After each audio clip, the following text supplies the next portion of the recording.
So, ayan, umorder ako ng t-shirt sa 123 Gift Shop.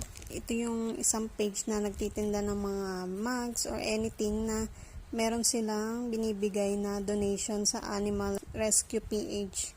So, umorder ako ng t-shirt. Unbox ko lang ngayon. Tingnan natin kung gaano siya kaganda. So, ito po yung t-shirt ko. Ayan.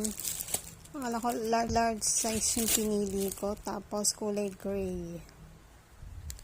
Ito po yung napili kong design. Ayan, be kind to all kinds. At nabili ko po ito sa halagang 9 po isang shirt. At kung mapapansin nyo, ganyan lang siya kasimple. Kasi nga yung iba dun sa binayad kong 599 ay para sa donation. Plus shipping fee, 679 lahat yung naubos ko dito sa t-shirt na to. So kung kayo gusto nyo mag-donate at meron din naman kayo makukuha kahit paano in return, bili na lang kayo ng mga product nila.